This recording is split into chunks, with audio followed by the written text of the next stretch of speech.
শরতের সকালে টানা বৃষ্টি রাজধানী জুড়ে। বৃষ্টি উপেক্ষা করে আন্তর্জাতিক অপরাধ ট্রাইব্যুনালে জড়ো হয়েছেন একদল নারী পুরুষ। তারা এসেছেন নিখোঁজ হওয়া স্বজনদের ফিরে পেতে, আইন শৃঙ্খলা রক্ষাকারী বাহিনীর যারা এসব গুমের সঙ্গে জড়িত তাদের বিচারও চাইতে। কারো স্বামী, কারো ভাই, কারো বাবা দীর্ঘদিন যাবৎ নিখোঁজ। স্বজনদের দাবি, তাদের সাদা পোশাকে পুলিশ কিংবা র্যাব পরিচয় তুলে নেওয়া হয়েছে।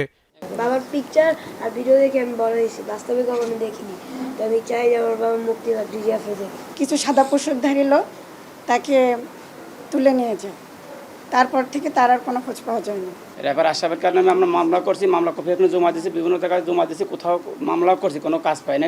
র্যাবের আশাবের কাছে আমার ভাইয়ের মোবাইল পাইছি। 6 মাসের বেশি সময় গুম থেকে ফিরে আসা আইনজীবী সোহেল রানা গুমের সঙ্গে জড়িত থাকার অভিযোগে সাবেক প্রধানমন্ত্রী শেখ হাসিনা সহ র্যাব পুলিশের বিচার চান। আর গুম পরিবারের সমন্বয়ক বেলাল হোসেন বলেন, সব গুমের সঙ্গে জড়িত র্যাব। গুম বিষয়ে তদন্ত কমিশনের কাজে অসন্তুষ্টির কথা জানান তিনি।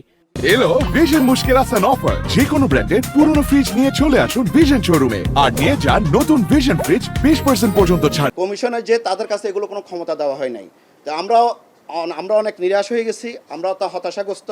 আজকে আমরা বাংলাদেশ থেকে 725 জনের মতো লোক এখনও গুম অপহরণ অবস্থায় আছে, যাদেরকে এখনও জীবিত নাকি মৃত আছে, এখনও উদ্ধার করা হয় নাই। 70 থেকে 80টার উপরে আয়নাঘর নামে আছে, কিন্তু এখনও একটা আয়নাঘর উন্মোচন করা হয় নাই। আয়নাঘরগুলো যে উন্মুক্ত করার কথা বলা হয়েছে, অন্তত ওই পরিবারগুলো সান্ত্বনা পাবে যে হ্যাঁ হয়তো এখানে থাকতে পারে, অথবা ওই আয়নাঘর তো একটা প্রতিশব্দ, আসলে এগুলো তো ছড়িয়ে ছিটিয়ে আছে। তো আপনার প্রত্যেকটি জায়গা যদি উন্মুক্ত করা হতো, প্রত্যেকটি ফ্যামিলি সান্ত্বনা নিজেকে দিতে পারতো যে হ্যাঁ ওখানেও আছে। আন্তর্জাতিক অপরাধ ট্রাইব্যুনালের প্রধান প্রসিকিউটর জানান, গুমের সব অভিযোগে শেখ হাসিনাকে আসামি করা হয়নি।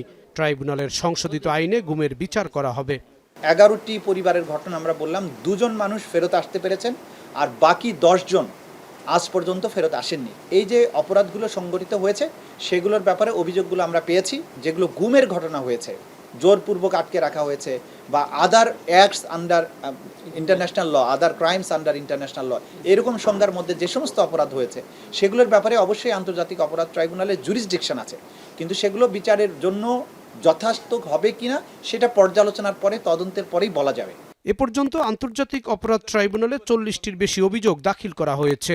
যাচাই বাছাই শেষে এগুলো মামলা আকারে নেওয়া হবে।